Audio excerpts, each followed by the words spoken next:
three-member public safety commission. Okay, you have a public safety commission in the state, right? And he appoints the three members of that public safety commission. And those three members, in turn, they will have to recommend someone to become the director of public safety in the state. Okay? Any questions so far about any of these things? Okay. He can actually get control of the Texas Rangers if he wants to invoke those powers. Okay, but since the 1970s, the Texas Rangers were kind of like, cut off from the office of the governor because we had some protests. So protests by so many farmers, especially Hispanic farmers. They were protesting for better living conditions in the state, and the Rangers pretty much they used force in Austin. It was very peaceful protest, and they used force to disperse protesters, and so many people got seriously hurt.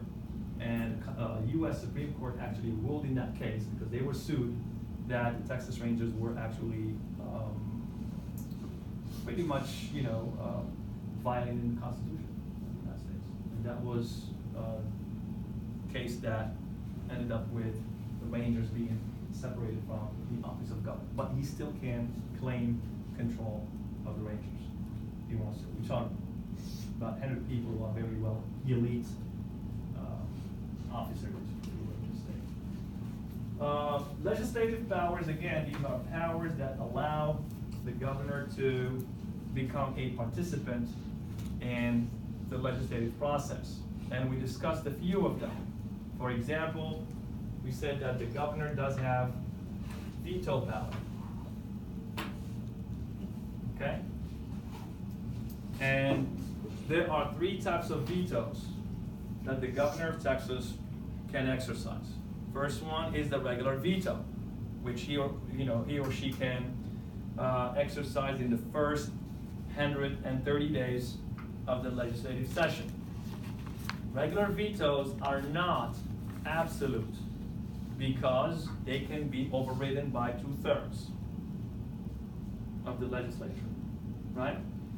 And we said that he also does have the post-adjournment veto, which for all intents and purposes is an absolute veto because it is immune to override, cannot be overridden by the legislature. Okay? And finally, the third type of veto is that what we call, the line item veto. Okay, line item vetoes allow, again, the governor to strike out specific lines from the spending bill, from the budget. Okay, so he can strike out specific lines from the budget instead of vetoing the whole thing. Okay? Another legislative power is the power to call special sessions. Right? And we said that special sessions cannot last more than 30 days. We also said that only the governor can decide on the agenda of the special session, right? And he or she can use actually this power to decide the agenda as a way to negotiate or trade favors with other legislators, okay? And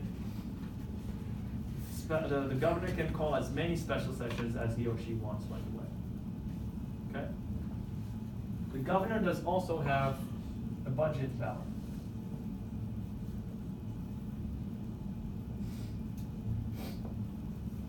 Okay, he does have the budget power. By the way, at least on paper, the governor is considered to be like the chief budget officer in the state.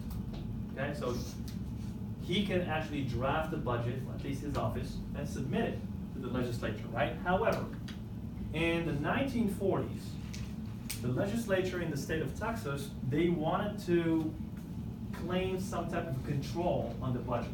So what they ended up doing, they established the Legislative Budget Board, LBB, which became a very, very influential institution when it comes to the budget process. Okay? So technically, since the 1940s, we have two budgets in the state of Texas. We have like what we call a dual budget process. You have a budget that is drafted and submitted to the legislature by the governor. And then we have a budget that is drafted by the legislature itself, by the Legislative Budget Board. Practically speaking, however, the legislature only considers its own budget. They ignore completely the budget of the governor. So governors, they send them the budget, they don't care about it. They consider their own budget, okay? And there are so many stories, true stories about this stuff here. To send the message to the governor that they don't care about his budget, this is what they do. The governor sends an email containing their budget. One senator one time made 2 copies of the budget. Not one, made 2 copies. Talking like stack of papers, wasting taxpayer money. They want to get any markers, they're just wasting those papers, right? And he used it as a booster in his chair. Okay. Another one used it to block the door. Okay, and then they make sure that the governor hears this stuff so he can stop sending them the budget. This is another subtle way telling the governor, we really don't care about your stuff, right? We're just using it as boosters, so stop it. And effectively, over the past decade or so, governors ended up getting the message. They stopped bothering writing budgets. Okay, so the LBB got what it wanted, right? Governors do also have what we call the message power. Okay? By message power, we mean any communication between the governor and the legislature. Any communication. It could be a letter, it could be an email, it could be a phone call, it could be, for example, the governor sending his registered lobbyists to the legislature, trying to lobby them. Okay? It could be him or her sending his staff members to communicate something to the legislature, right? So anything like that would fall under what we call the message power, because it constitutes a communication between the office of governor and the legislature. However, the most important example of the message power would be the state of the state message.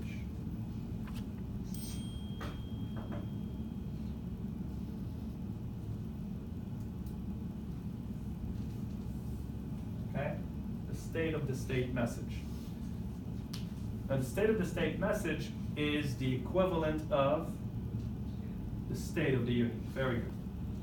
So at the national level, right, presidents, they do have to deliver a State of the Union to a joint session of Congress, meaning a session where you have both the House and the Senate present, right? In the state of Texas, we have the same thing. The governor does actually deliver the state of the state message to a joint session of the legislature in Texas, and usually in the beginning of the legislative session, right? So the governor will go there and deliver a speech to both the House and the Senate in a joint session. Usually they use this speech right here to lay down their legislative vision, their agenda. They lay down the major policy areas that they want the legislature to focus on in the next 2 years. So we had one in the beginning of the semester, because we are right now in the middle of a legislative session. Okay, so the next one will be in 2021. If you are so excited about the state of the states, be on the lookout for that, like early on, January 2021, something like that. Okay? Any questions so far about any of these things? We're good? As far as judicial powers, governors, they can appoint state judges.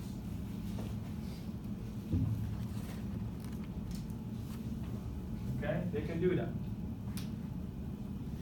But there is actually a caveat here. In the state of Texas, according to the Constitution of Texas, by default, how do we select our judges in Texas? What is the method of selection of judges that we have in the state of Texas? How do we do it at the US level? Anyone? President nominates, the Senate confirms. That's what happens with federal judges, right? In the state of Texas, that's not the case. Constitution of Texas says clearly that state judges should be elected. And we elect our state judges in Texas by default. However, whenever you have a vacancy in the bench, if a judge dies, if a judge resigns, if a judge is impeached and removed, what happens? Then the governor can nominate someone, the Senate can confirm that person until the next election. Okay? And again, if it falls in a recess, then that's going to be a recess appointment. Okay? The point here is that we do not conduct a special election to fill the vacancy in the court, because the court is not a general lawmaking body. Okay? And the court does not make laws. The court interprets the laws. Okay? Governors also do have clemency powers.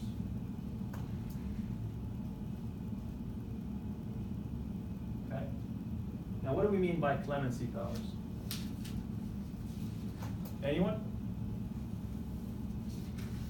What are some examples of clemency powers? These are powers to pardon. Okay? To show clemency, show mercy, stuff like that. Right? So the power to pardon, power to grant paroles, power to grant reprieves, and things like that. Now, the governor of the state of Texas, they used to have strong clemency powers in the past, prior to 1936. Okay? Then people who lived during that time, they believed that the governors in the state of Texas abused their pardon powers. Okay? So what they ended up doing, they created this new board. They called it the Board of Pardons and Paroles. Okay? And they transferred clemency powers from the governor to the board. So they stripped the governor of these powers, and they handed these powers to the board. Okay? So as it stands today, the governor of the state of Texas cannot pardon anyone without recommendations of the board.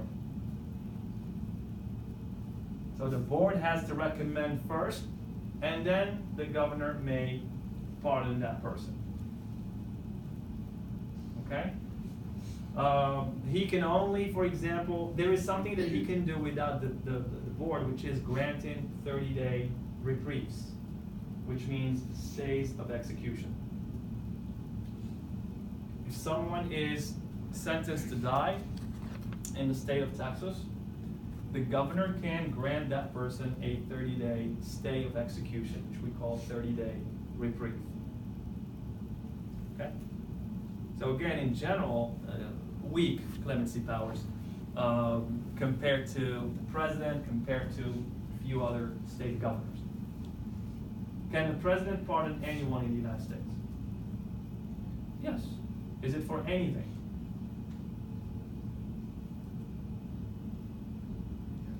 No. What are the things that the president can pardon?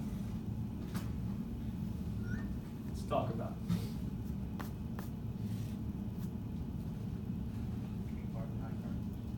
He can. He can even pardon treason, by the way, believe it or not. We had actually a president who tried pardon treason before. You guys guess who that is? That's a good guess. I mean, everyone would guess that. Okay, everyone would guess Nixon. You know the nickname of Nixon? Tricky Dick. So yeah, it's a good guess, but it's not him. He would do it. I mean, in a heartbeat. Yeah, that's a good point. We get back to it. Andrew Johnson. You guys know who Andrew Johnson was? Obviously, he was the president, right? President who took over after the, no? Yeah, Civil War, assassination of Lincoln. When Lincoln got assassinated, Andrew Johnson became the president. And he pardoned so many of those who committed treason, i.e. those who fought in the Civil War against the United States. And he was impeached. He was impeached, and guess what? Close to being removed. Only one vote saved his butt in the Senate. One vote. But he didn't get elected. No, he didn't get elected. Okay. Can the president, well, the things that the president can pardon are federal crimes. He cannot pardon state crimes. And by the way, most of the crimes, that occur in the United States are state crimes, right? So he cannot pardon, anything that is a state crime. He can pardon federal crimes. Okay? Can a president, pardon himself? I'm serious about this question because guess what? If you ask some legal scholars, they will tell you it's an open question. Okay? My own 2 cents about it is no, you can't. Why am I saying this? Because you go and read the Federalist Papers, right? You go and read what Madison says. Because you may tell me, well, it's not in the Constitution. Why do you say that? Well, if it's not in the Constitution, it doesn't necessarily mean you can't make a constitutional argument for it, right? It's like this removal of powers. Well, why did we go with Madison? Because maybe Madison back then, they thought he had the better constitutional argument, right? Well, the same thing. If you read the Federalist Papers, what are the Federalist Papers, by the way? 85 essays explaining why we should get rid of the Constitution. And adopt the Constitution. The best, as Jefferson, by the way, who did not even attend the Constitutional Convention, when he got a copy of it and read it, he said, I'll give you the best commentary in government. Federalist Papers. Madison, Hamilton, they cooperated. John Jay was there. John Jay, by the way, slacked. He wrote like 5 of them. Said he's sick. Slacking, was lazy. But you read, Madison in one of those papers, essays, he clearly states in one line there that no one can be a judge in his own cause. Okay. So if you take that, no one can be a judge in his own cause, ergo, you cannot pardon yourself. Because that's akin to what? You're above the law. So you have a choice between becoming having a rule of law or no rule of law. Yeah. Okay? It's like having George III or having the President of the United States. Which one do you want? That's a choice that you have to make. Okay. Questions? We good? So again, very, very weak clemency powers. Now, I'm just curious. What is the difference between a state crime and a federal crime? In general, since we've talked about it. What makes a crime a state crime and another crime a federal crime? State crimes are committed against the crimes that are specific for the state that none other states may have. That's true. That's technically, it could be true. It could be true. Again, it's technically correct. So John Doe kills Jane Doe. What is that? State crime. Jane Doe happens to be the male person or federal employee on the clock at that time, the time she was killed. That's a federal crime. John Doe kills Jane Doe, gets the body, goes from Texas to Louisiana. Federal crime. So it's across state line. Okay? It's a federal crime. So any crime committed in the high seas, any crime committed against a federal employee, okay? That would be any crime, things like treason, stuff like that. That would be federal crime. All other crimes are state. Okay. So let's talk now about impeachment and removal and discuss the line of succession of the governor before we move on and describe the other members of the plural executive. Now, governors in the state of Texas, and by the way, all the members of the executive branch, and the members of the judiciary, judges, state judges, can be impeached and removed. Okay? So what do we mean by, again, impeachment?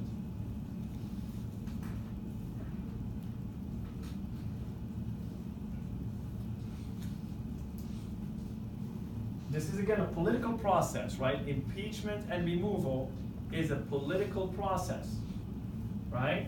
It's not a legal process. The equivalent of impeachment, okay, if this was a legal process, impeachment, we would call it indictment, right? Impeachment, legally speaking, means you are charging someone officially of committing a crime, okay? So who gets to impeach? What body, what institution? The House. Okay, so the House in the state of Texas impeaches. So let's say here we're trying to impeach a governor. In the state of Texas, we did actually impeach a governor and remove a governor before. You guys know who that is? Oh, hurt my feelings. Hurt my feelings. Jim Ferguson. Jim Ferguson was, was involved in this very corrupt thing involving the financing of UT. Go Longhorns. There's a corrupt, scheme involving that. So he got impeached, he got removed, but he was so power hungry. He just didn't like that, and he still loved, he loved to be involved in politics. His wife, he convinced his wife to run, and his wife did actually manage to win. He was the first female governor in the state. This was back in the day when women couldn't even serve on juries in Texas, believe it or not. She won the election for governor, Marianne Ferguson. And in her campaign, she ran that slogan, "If you vote for me, you're gonna get 2 governors for the price of 1." She ended up winning, and Jimmy Boy ended up back in the mansion doing his thing. Okay? So the House impeaches by a simple majority. Okay? Which is the same thing at the US level. Right? Now there are 2 things that distinguish the United States from Texas when it comes to impeachment and removal. And again, if this is something that interests you in your paper, feel free to write about it. Okay? One thing is that in the state, in Texas, the Constitution does not define what an impeachable offense is. Okay? At the U.S. level, it's very clear, right? You can impeach a president in case of treason, bribery, and other high crimes and misdemeanors. So we know what treason is. You know what bribery? By the way, just a little nugget. You can't charge someone of treason in the United States unless Congress declares a war. Just to be technically speaking, when you can charge someone of treason. Okay. If Congress declares a war on, country A, right, then you can charge someone of treason. If Congress did not declare war on no one, you can't charge no one with treason. Okay? So treason, we know what it is. Bribery, we know what it is, right? High crimes and misdemeanors, it's up to the House to decide what a high crime and misdemeanor is at the U.S. level. So you see, the framers of the Constitution, they didn't say other crimes and misdemeanors, they say other high crimes and misdemeanors. Because guess what? Driving 10 miles, speeding is what? It's a misdemeanor. Would you impeach someone for speeding? I don't know. We would be impeached, all of us. Right? I speed every single day, right? I mean, so they made sure to put their high crimes and misdemeanors. Okay? Because again, remember, when we speed, okay, we are actually committing a crime. Just to be honest with you, that's what we're doing. We're committing a crime. But it's not a felony, it's a misdemeanor. Crimes can be either felonies or misdemeanors. When you're speeding out there, you're a criminal. We all are, are criminals. We all have that label. We're just not getting caught yet.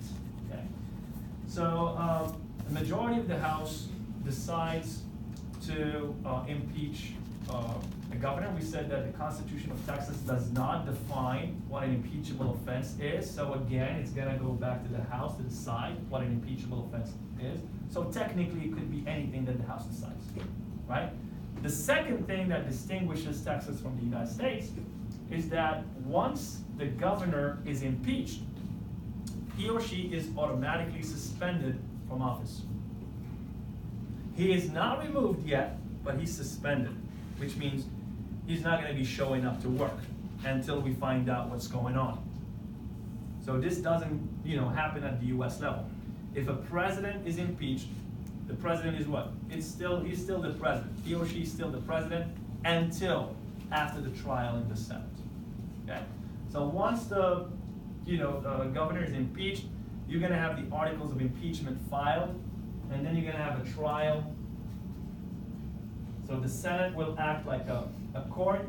They're gonna try to convict the governor, and they need 2/3 votes to remove. Okay? They can remove by 2/3. And this will pretty much end, as we say, the political process. So which means here what? The maximum and only sentence that the Senate could levy on the governor is removal. That's it. Which by the way, does not end the legal headache, maybe with the governor, right? After the removal, now the legal process may start. So, and then this applies also at the federal level. Let's say you impeach a president, remove a president, right? Then after removal, guess what? Now you're gonna have prosecutions, bringing charges against that person and prosecuting him or her. Okay? Yes? So if someone gets impeached but not removed, they're still president? Yeah, they're still president. How does that work? Like, It's like if someone who there's gets. reason to impeach. Very good. So let me explain it a little bit. Remember, we said impeachment, it's a political process, right? The equivalent of it in legal terms would be indictment. If someone is charged of a crime, they go to the court, the jury finds them not guilty, they're still good to go. Same thing here. The president is charged, is impeached. They go to the Senate, and the Senate says, listen, we cannot convict him or her, well, then he's free to go, or she's free to go. Okay. Andrew Johnson, again, got saved by 1 vote. Second president that was impeached in the United States. You guys knew? Clinton, yeah. So he was impeached, but they couldn't remove him. It was, by the way, in the Senate, it was along party lines, pretty much. Okay? Just keep this in mind. This is pretty much, the House acts like a grand jury, and the Senate acts like a court, pretty much. Okay? By the way, Spiro Agnew, going back to Nixon, he was his vice president. He was convicted almost of so many things. By the way, Gerald Ford, who took over, he was the vice president of Nixon when Nixon resigned because Nixon knew that he was going to be impeached and removed. So he's like, I don't want to go in history as the only president that, or the first president to get impeached and removed. He resigned. When he resigned, Gerald Ford became president. He was vice president, obviously, right? This is what Gerald Ford did. He issued a pardon to Nixon. Right? He pardoned Nixon. Now guess what Gerald Ford wrote in that pardon? And I'm quoting from that pardon. He said he pardons Richard Nixon, for all the crimes that he have committed and the crimes that he may have committed. And you cannot come up with this stuff here. Okay, it's like, dude, this guy may have, this is just what we know, okay? I pardon him for the stuff that he's done and the stuff that he may have done too, that we may know about later on. So it was like a sweeping, open, general pardon. You can't get out of jail, card that's going to be valid for all times and all places, so to speak. Right? As far as the line of succession,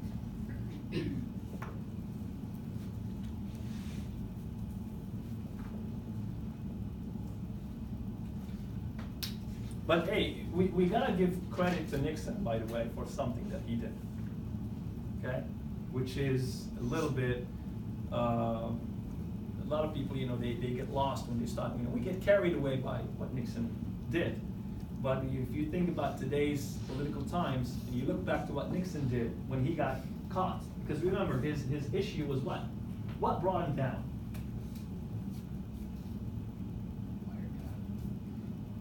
Pretty much what he Nixon is a joke. So he convinced these criminals. I mean, these people were convicted of crimes, right? They were criminals. He convinced them to break into the Democratic Party's headquarters in Watergate and steal some documents and wiretap and do all this stuff here, right? And he also convinced them to go and try to steal some of the personal files of, what's his name?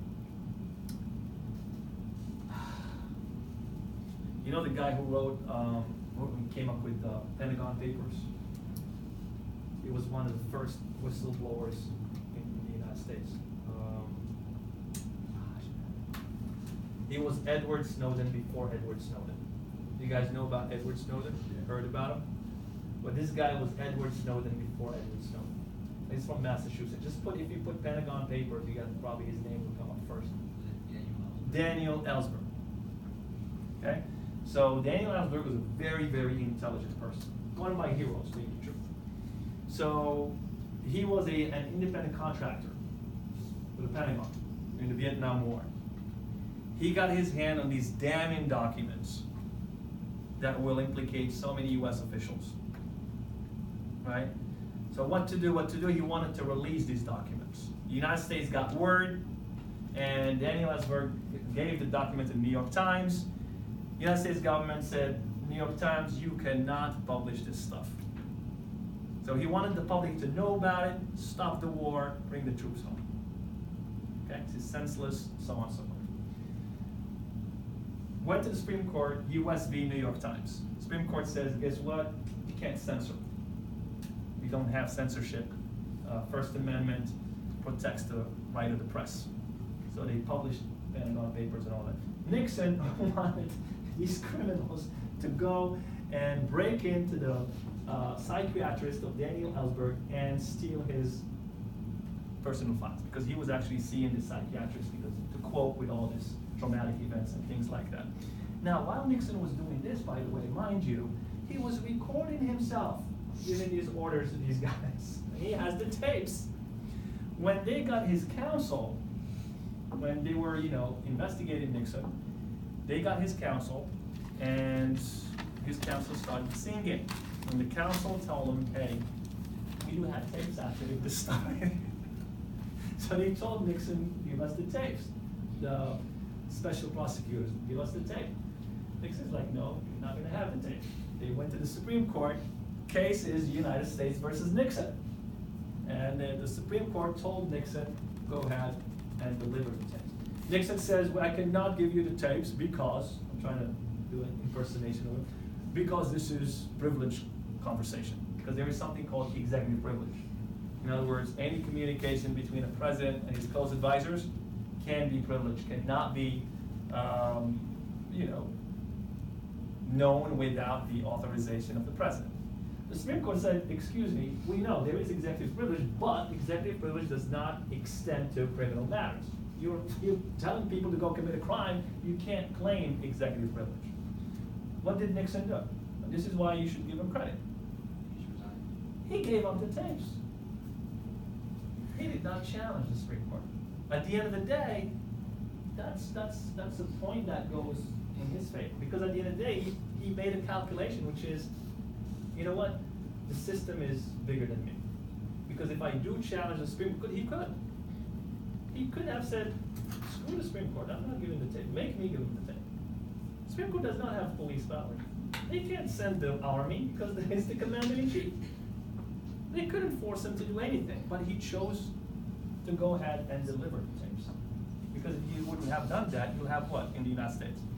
Constitutional crisis. You have a constitutional crisis. You have the executive branch versus the legislative branch and the judiciary. And who's going to settle this? Civil war. Well, he made a very good decision. So Tricky Dick, at the end of the day, good move after all these criminal endeavors. Right? So when the governor dies or resigns or he or she is impeached and removed, who is first in line to succeed? Obviously the lieutenant governor, right? The lieutenant governor is first in line to succeed the governor. So again, for the purposes of the exam, sometimes students, they get confused. When I say, for example, who's second in line to succeed the governor, they count the governor as first. Well, remember, the governor cannot succeed himself. Right, so first in line is the lieutenant governor, right? Second in line, if the lieutenant governor is not available, now second in line is? No, it's the president of the Senate pro tem.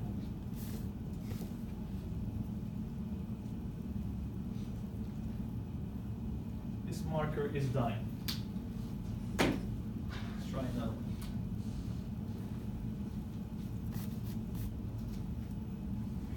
What's important? Okay? Which again, we discussed this office, right? He's like the number 2 official in the Senate, right after the lieutenant governor, right? Third in line is the speaker.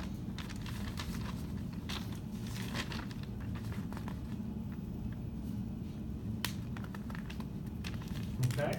Is third in line. Fourth is the attorney general.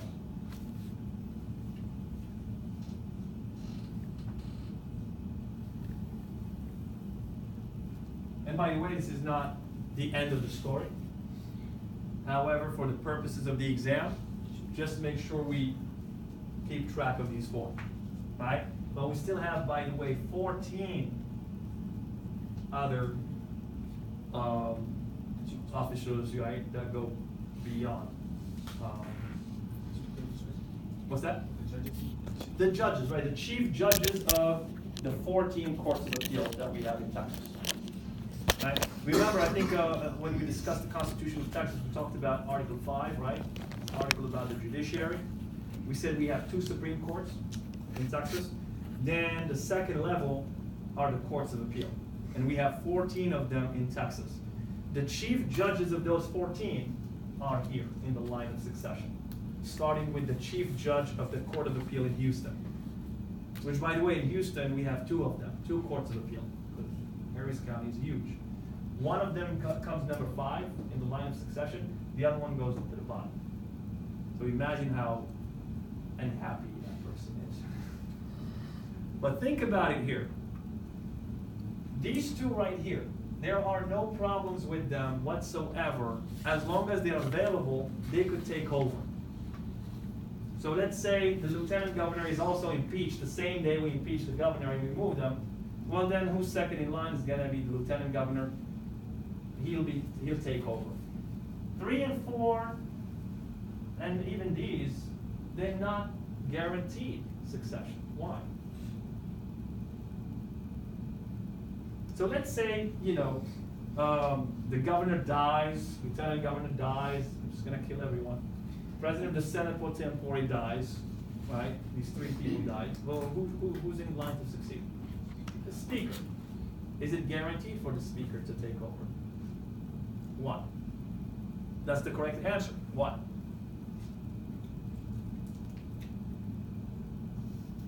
Is it like the powers he has isn't the equal? No.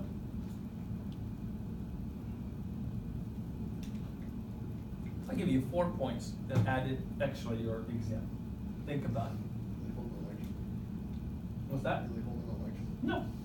That's why you have a line of succession until the election. So why isn't it guaranteed for the speaker or the attorney general or all these 14? Even if you have no lieutenant governor, no president of the Senate pro tempore, and obviously no governor. They all got impeached and removed, same day. You would think by looking at it, well, it should be Speaker of the House. Yes, that's true, but it's not guaranteed. It's It's not 100% sure. It's not a slam dunk. You may end up maybe with, you may have to skip the speaker and go to the attorney. Or maybe skip both of them and go to the chief judge of the Court of Appeal in Houston. I'm looking for why. Why would that happen? Doesn't matter if they're in session. No. Hmm? I was thinking the same thing. No. Do they have to like fill different positions? No.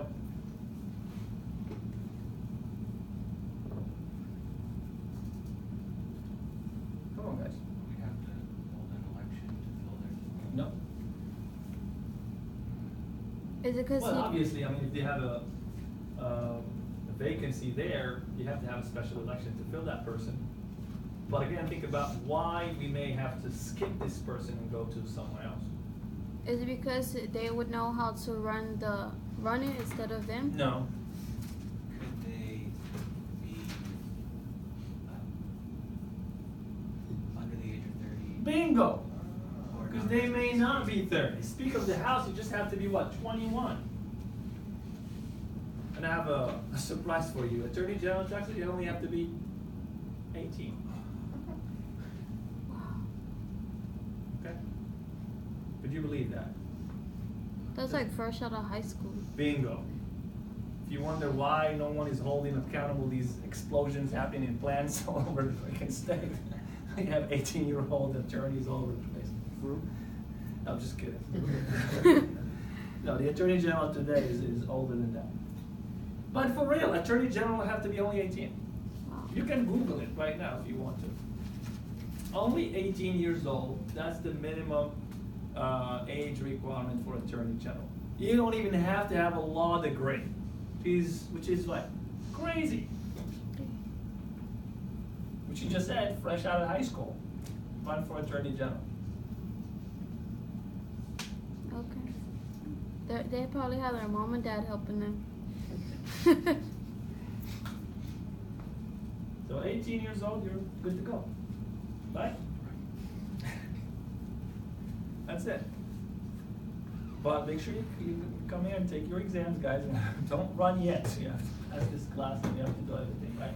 So again, the reason why, because they may not meet those conditions, age requirements. So you may end up with a speaker who's 25 years old. Well, 25 years old, you can't be a governor. You have to be at least 30. Let's go next. Oh, this guy's 19. Can't be an attorney, obviously. Can't be a governor. And then you gotta go down the line. Okay? The problem, what if all of them are, 20, 21, 22 years old? What are we gonna do? What's that? Pretty much, I guess. I would guess the next thing. I would think the solution is this. I'm not 100% sure. I would think the more appropriate reading of the Texas Constitution, I would do something like this. I would go ahead and ask the Senate to choose one amongst themselves to become the president of the Senate pro tempore, and I would go ahead and choose that person to be the governor, if none of these guys are president. But again, the likelihood of that happening is very slim. Okay, it's very slim. Okay. If you are interested in using this in your papers, compare it to the U.S. line of succession. Who's first in line again to succeed the president? The vice. Vice president. Second? Speaker of the House. Speaker. So here, those two are flipped. Third, the president of the Senate pro tempore. Then from 4 down to 18 are the members of the cabinet, the secretaries. Starting with the Secretary of State, then the Secretary of the Treasury, and all the way down to the Secretary of Homeland Security as the last, because that's the last department that was created. Okay? And again, they have to also meet the same qualifications. So again, it's not guaranteed for the speaker and all those, because you have to be natural born, 35 years old, and all the other qualifications. Okay? And by the way, every time they have a State of the Union, one of those secretaries stays back. Cannot be in Congress, just in case catastrophe hits. Who would they pick? Anyone who's obviously not 18, right? Yeah. Have to be 35, meeting all those qualifications. They would pick one who would be meeting the qualifications to become president, and they leave him back outside, somewhere where, you know, he's very well Oh, like guarded. in that one movie? What movie? I forgot what it is, and he's that white guy and his family. Oh no, it's a show. Designated survivor. Yeah, Yeah. he was part of the, He was- what you're saying, and he was the only one that survived because he was the one that stayed back. There's a show that's based on the premise that State of the Union was bombed and the Secretary of Education was there. Okay, there we go. I need to get a lifestyle watching more movies and shows and things like that. So that's what happens. So someone stays in the back to make sure that, you know, something happens. That's why if you guys notice, president, vice president, they don't go in the same airplanes. They usually don't attend events together. They usually don't go to foreign countries together, unless there is, you know, something very, very important. Okay, just in case things like that happen. Okay. Any questions? We good? So let's quickly discuss, see if we can talk about the other members. Well, actually, let's just stop here. About 3 minutes left. So we still have to talk about the other 5 members quickly. Probably we have to spend about 30-40 minutes next time, finish, you know, discussing the executive. And then we'll start talking about the judiciary, okay?